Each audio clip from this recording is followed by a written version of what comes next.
ಎಲ್ಲರಿಗೂ ನಮಸ್ಕಾರ.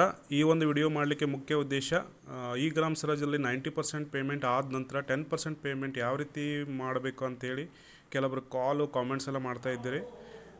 ಅದನ್ನು ಯಾವ ರೀತಿ ಪೇಮೆಂಟ್ ಮಾಡ್ಬೋದು ಅಂತೇಳಿ ಈಗ ನಾನು ನಿಮಗೆ ತಿಳಿಸ್ಕೊಡ್ತಾ ಇದ್ದೀನಿ. ಅಡ್ಮಿನ್ ಲಾಗಿನಲ್ಲಿ ಪ್ರೋಗ್ರೆಸ್ ರಿಪೋರ್ಟಿಂಗ್ ಹೋಗಿ ಅಲ್ಲಿ ರಿಜಿಸ್ಟರ್ ಪ್ರೋಗ್ರೆಸ್ ರಿಪೋರ್ಟಿಂಗ್ ಅಂತೇಳಿ ಕ್ಲಿಕ್ ಮಾಡಿ ಗೆಟ್ ಡಾಟಾ ಕೊಟ್ಟರೆ ನಿಮ್ಮ ಯಾವ ವರ್ಕಿಗೆ 10% ಪೇಮೆಂಟ್ ಮಾಡಬೇಕೋ ಆ ವರ್ಕ್ನ ಸರ್ಚ್ ಮಾಡಿ ಫಿಸಿಕಲ್ ಪ್ರೋಗ್ರೆಸ್ನ ಕ್ಲಿಕ್ ಮಾಡಿ.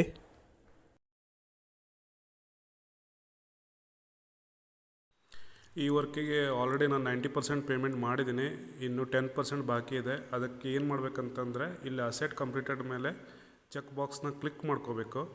ಅದರ ನಂತರ ಇಲ್ಲಿ physical and financial progress report no ಅಂತಲೇ ಇರಬೇಕು, ಎಸ್ ಅಂತ ಕೊಡ್ಲಿಕ್ಕೆ ಹೋಗ್ಬೇಡಿ ಯಾವುದೇ ಕಾರಣಕ್ಕೂ. ಸೇವ್ ಕೊಡಿ. ಈಗ ಉಳಿದ 10% ಪೇಮೆಂಟ್ನ ನೀವು ಮೇಕರ್ ಲಾಗಿನ್ನಲ್ಲಿ ಮಾಡ್ಕೋಬೋದು.